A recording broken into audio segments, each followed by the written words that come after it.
Ce document propose une synthèse des principes clés d'un ouvrage sur les habitudes, mettant en lumière l'impact des petits changements quotidiens de 1%, les 4 lois comportementales, et l'importance cruciale de transformer son identité plutôt que de se focaliser sur des objectifs ponctuels. Moi, ce que j'apprécie, c'est la clarté de la synthèse, notamment la façon dont on expose la règle des 1% de manière très neutre. Mais la transition entre l'énumération des 4 lois des habitudes et le concept de changement d'identité manque d'une articulation logique démontrant leur interdépendance. Ouais, c'est exactement ça. En fait, le lecteur se retrouve face à un séquençage qui est très scolaire. Très scolaire, oui. On a des blocs bien séparés. Voilà, le texte liste d'abord les étapes mécaniques pour créer une habitude, genre la rendre évidente, attirante, facile, satisfaisante. Et ensuite, hop, on passe à autre chose. C'est ça. Puis, dans une section ultérieure qui est complètement isolée, on aborde ce qu'il nomme le message essentiel concernant l'identité. Avec le fameux exemple classique du « je suis une personne sportive ». Tout à fait. Et le problème, c'est que ces concepts, ils opèrent en vase clos. La faiblesse majeure ici, elle est vraiment cognitive. Tu veux dire pour le lecteur? Ouais, on demande au lecteur de lire une liste de tâches, de l'assimiler comme telle, et puis de découvrir plus tard qu'il s'agissait en fait d'un changement de croyance fondamentale. Ah, je vois. C'est comme si on présentait les matériaux de construction d'un côté, Les briques, le bois, ouais. et puis le toit de la maison de l'autre. Mais sans jamais montrer le ciment qui relie le tout. Le lecteur doit faire tout l'effort intellectuel de relier ces lois à la nouvelle identité par lui-même. Exactement. Et ça fragmente la compréhension globale. Mais je me mets à la place de l'auteur un instant. Vas-y. Si je commence mon analyse par un grand discours sur l'identité et la refonte de soi, genre « vous devez changer qui vous êtes », est-ce que je risque pas de perdre mon public d'entrée de jeu? Ça peut sonner comme une philosophie abstraite avant même d'avoir donné le moindre outil pratique, non? Structuré en commençant par les actions concrètes, ça semble, à première vue, beaucoup plus rassurant pour un public qui cherche des résultats rapides. C'est une objection super valide. Et le risque d'être trop abstrait, il est réel si l'identité est présentée comme une réflexion métaphysique. C'est ça, on veut pas faire un cours de philo. Voilà. Donc ma suggestion, c'est pas d'écrire un traité de philosophie. L'idée, c'est de réorganiser la structure pour que le changement d'identité serve de fondation préalable à l'application des 4 lois. Donc une fondation, mais ancrée dans l'action. Exactement. Il faut utiliser l'identité pour illustrer précisément pourquoi ces lois fonctionnent. Tu as un exemple en tête? Si tu te considères pas comme un coureur, le fait de placer tes chaussures de sport devant la porte d'entrée, ça rend pas l'action évidente. Ah oui, c'est vrai. Ça rend juste le couloir désordonné. Mais oui, le cerveau, il rejette l'indice visuel parce qu'il y a une dissonance cognitive entre l'objet, donc les chaussures, et la perception de soi. C'est fascinant ça. Du coup, si je file une métaphore informatique, l'identité ce serait le système d'exploitation et les 4 lois comportementales, ce seraient les applications qu'on y installe. Oh, j'adore cette analogie, c'est exactement ça. Une application de montage vidéo super puissante, elle fonctionnera jamais si elle est installée sur un système obsolète ou incompatible. Et le texte actuel y présente longuement les fonctionnalités des applications, sans jamais préciser qu'il faut d'abord formater le disque dur. C'est une excellente façon de le formuler. Mais alors, comment l'auteur peut-il corriger ce tir concrètement sur la page web? En fusionnant la théorie et la pratique au sein de la même phrase. Au lieu de proposer une liste un peu stérile qui dicte « étape 1, rendre l'habitude évidente », Ce qui fait très manuel scolaire. ouais, le texte devrait plutôt formuler les choses de l'intérieur vers l'extérieur. Par exemple, une réécriture pourrait ressembler à un truc du genre pour incarner l'identité de la personne sportive, la première étape du système consiste à rendre cette nouvelle réalité évidente. Ah, donc on intègre l'identité directement dans la loi. Tout à fait. Et on ajoute, par exemple, en préparant son équipement dès la veille. L'action devient l'expression directe de la croyance. On ne suit plus une règle, on se prouve à soi-même qu'on est devenu cette nouvelle personne. Le texte doit vraiment marteler que la loi, c'est juste le symptôme de l'identité. Le basculement est subtil, mais ça change radicalement la portée du document. On passe d'un simple manuel de productivité à une véritable ingénierie de soi. C'est le but, ouais.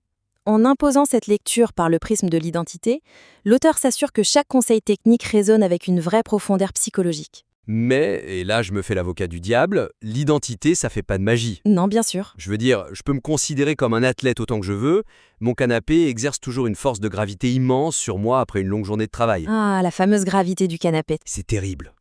Et c'est là qu'on arrive au deuxième point critique. La juxtaposition directe et symétrique des règles pour créer et éliminer des habitudes présente le processus comme une équation parfaite, occultant la friction inhérente à cette dynamique quotidienne. Rendre facile ou rendre attirant? Et il place juste en dessous les principes de destruction. Voilà. Rendre difficile, rendre invisible. Et cette symétrie, elle est très séduisante visuellement sur la page. Ça fait très propre, très structuré. Trop propre, ça donne l'illusion d'un environnement stérile. Sauf que les habitudes, elles se développent pas dans un laboratoire. Clairement pas. Quand on essaye d'adopter une bonne habitude, l'ancienne habitude, elle résiste activement. Présenter ces deux listes de manière isolée, ça laisse supposer qu'on peut travailler sur la création d'une routine sans subir les assauts de l'ancienne. Ce qui est faux. Bien sûr, le lecteur expert, il sait très bien que la réalité comportementale est beaucoup plus chaotique. J'y vois un problème d'aérodynamisme en fait. Comment ça ? Si on compare la volonté de changer à la conception d'un avion, construire une bonne habitude en la rendant facile et attirante, c'est comme ajouter un moteur plus puissant pour générer de la poussée. D'accord, je te suis. Mais la mauvaise habitude préexistante, celle qui nous pousse à rester immobile sur le canapé, c'est la traînée, c'est la résistance de l'air. Oh, c'est très visuel. Tu peux construire le moteur le plus puissant du monde, si tu réduis pas la traînée aérodynamique, ton avion il avancera pas. Ou alors le moteur va simplement exploser en plein vol à cause de l'effort. C'est une super image. Et le texte actuel, en fait, il se concentre uniquement sur la vente de moteurs de plus en plus gros. Il relègue la question de l'aérodynamisme dans un chapitre ultérieur. Alors que ça se passe en même temps. Exactement. Ma suggestion ici, c'est d'introduire un contraste critique immédiat. L'auteur doit montrer comment l'application des lois inverses, donc celle pour les mauvaises habitudes, est la condition simultanée et indispensable pour qu'une bonne habitude prenne racine. Donc fusionner les deux listes opposées. Oui, au sein d'un même écosystème, il ne s'agit pas de deux moments différents de la journée, mais de la même seconde de décision. Tu sais, quand j'ai essayé d'apprendre à jouer de la guitare il y a quelques années, j'ai appliqué cette fameuse première loi à la lettre. Tu l'as rendue évidente. J'ai sorti la guitare de sa housse, je l'ai mise en plein milieu de mon salon sur un beau trépied. Elle était extrêmement évidente. Et ça a marché. Pas du tout. Mon problème, c'était pas un manque d'indices visuels. Mon problème, c'est que la manette de ma console de jeu était littéralement posée sur la table basse à 10 cm de ma main. Ah, la compétition de l'attention. C'est un seul et même système de friction. Si la guitare est facile à prendre, mais que la manette est encore plus facile, le cerveau choisit la manette. C'est l'exemple parfait. Et la question, c'est comment structurer le texte pour capturer cette bataille de l'attention sans s'enliser dans de longues anecdotes personnelles ? Oui, parce qu'il faut garder le côté analytique. Eh bien, par la fusion comparative au sein d'un scénario unique. L'auteur doit vraiment abandonner ce format de liste à puces dissociée. Concrètement, ça donnerait quoi sur la page ? Le document pourrait illustrer l'interaction par un paragraphe de synthèse.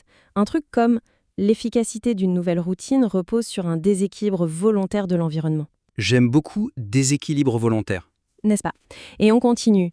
Pour que la lecture du soir devienne une habitude inévitable, il ne suffit pas de rendre le livre facile d'accès sur la table de nuit. Il faut, dans le même mouvement, rendre l'alternative numérique difficile en plaçant le chargeur du téléphone dans une autre pièce. C'est brillant. Le lecteur saisit tout de suite que l'ingénierie comportementale, ça consiste à manipuler les contrastes de difficulté, pas juste à empiler des actions positives de manière naïve. Voilà, en éliminant cette symétrie trompeuse, le texte gagne énormément en maturité, on reconnaît enfin la difficulté inhérente au changement humain. Et si l'auteur parvient à tisser ce lien entre l'identité comme système d'exploitation et la gestion simultanée de la friction environnementale, le lecteur arrive à la fin du document avec une perspective profondément transformée. Il n'est plus le même que lorsqu'il a lu la première ligne. Ce qui nous amène directement à notre troisième point qui concerne la fin du texte. L'introduction et la conclusion se font un écho presque parfait autour du concept mathématique des petits changements quotidiens, ce qui prive le texte d'une véritable progression argumentative. Et ça, c'est le piège classique des synthèses de livres populaires. C'est-à-dire ? L'auteur a ouvert son document en expliquant la magie des fameux 1% d'amélioration par jour. L'accroche classique. Voilà. Ensuite, le texte fait voyager le lecteur à travers la refonte de l'identité, la gestion de la friction, les mécanismes complexes du cerveau, tout ce dont on vient de parler. Un voyage assez riche au final. Très riche.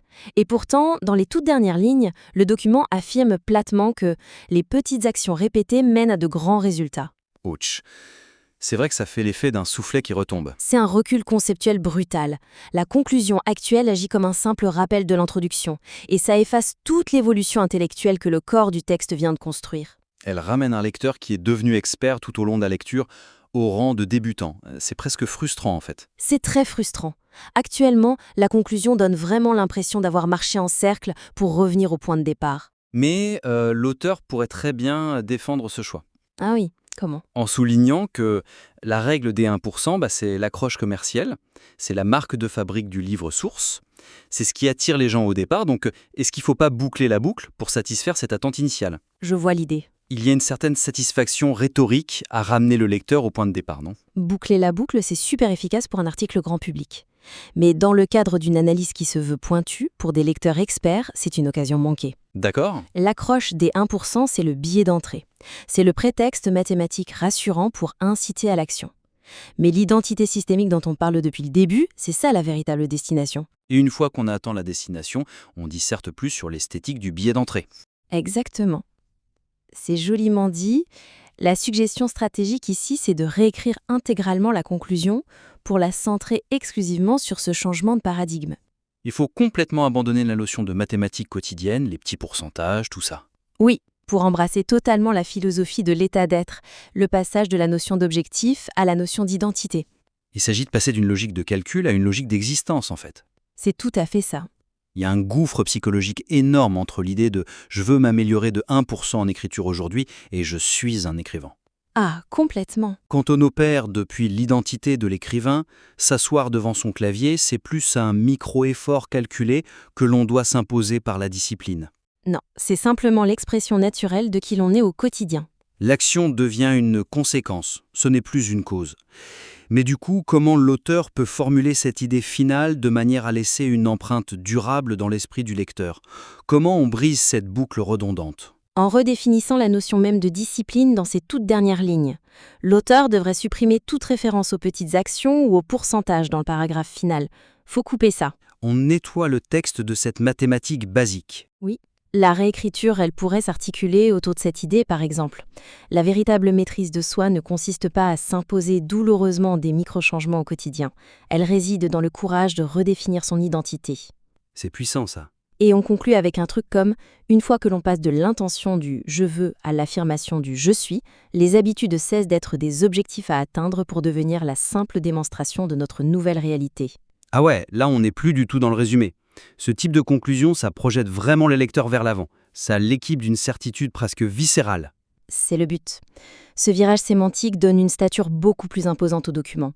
Il passe vraiment du statut de guide pratique un peu léger à celui de manifeste comportemental. C'est une excellente façon de clôturer l'analyse.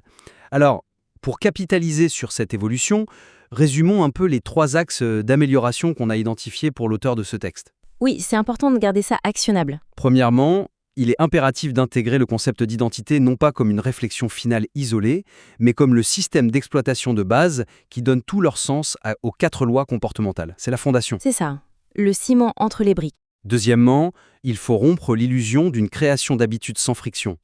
Il faut fusionner l'analyse des comportements positifs et négatifs au sein de même scénario pour bien démontrer que la réduction de la traînée environnementale, elle est inséparable de la poussée de la nouvelle habitude. Exactement, le coup de l'avion.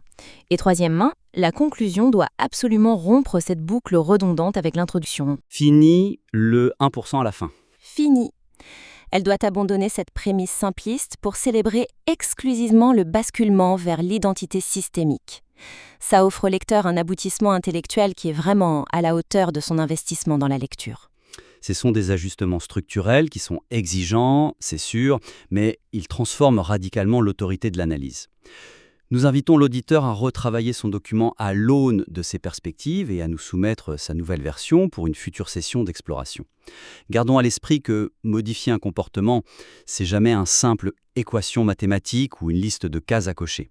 C'est une négociation constante avec notre environnement et, ultimement, une refonte profonde de la manière dont nous choisissons d'exister au monde.